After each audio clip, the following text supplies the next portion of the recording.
So we're going to start introducing capacitors into circuits. And so one thing I want to talk about before we get into capacitors is there's a such thing as equivalent capacitance. So remember that in general, for a capacitor equation, we are going to have Q equals CV as the main idea of a capacitor.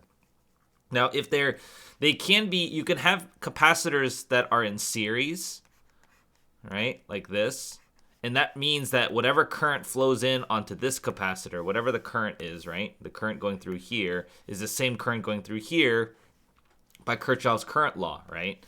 Like the current has to go somewhere. So if they're in series and they have the same current, basically the capacitance adds like parallel resistors, kind of like opposite of resistors. And the reason that is if you look at this equation, so if you look at Q equals CV and I want to relate it to current, I'll take the derivative with respect to time here, and I'll get dQ dt, the rate of change of the, C is a constant, times dV dt. Now, dQ dt is the current. So this is the kind of the relationship we see, is the current equals C times dV dt. Now, if you have two capacitors and you want to replace it with a single capacitor, a C equivalent, and they're in series, they have the same current. So the current through here and the current through here are the same. That means C1 dV dt equals C2 dV1. That's the derivative of the voltage across the capacitor. So I'm TV2 dt. Okay, so you know that the current is the same through this capacitor and this capacitor. All right. Now, if you want to talk about voltages, how does that compare to an equivalent resistor? Is we would say if this voltage difference is V1 and this voltage difference is V2, then you know the voltage difference here is V1 plus V2. So for this guy's equation, who has the same current, it's C dV1 plus V2 dt, like that, which is C dV1 dt plus C dV2 dt.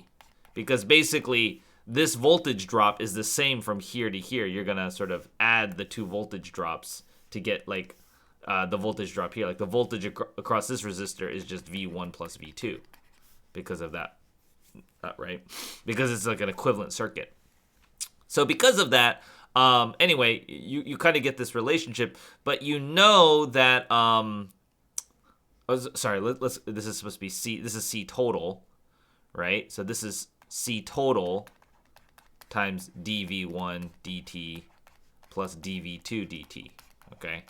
And you know that current has to equal these guys over here. Now you can solve for dV1 dt, like if you look at this current here, right? So all of these three things are equal basically, right? So the way you want to do it is you want to basically put the current and divide by C1. You know I over C1 would equal dV1 dt, and you would know I over C2 would equal dV2 dt. And so when you plug that in over here, you get the current is equal to C total times I over C1 plus I over C2. You can divide out the I's, right? And you can move the C total to the overside.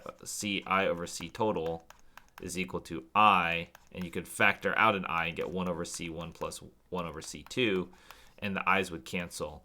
And so that's where you get that relationship from. Anyway, the whole idea is if I have two capacitors in series, basically the equivalent capacitance is going to be like this equation. And I have two capacitors in parallel, right?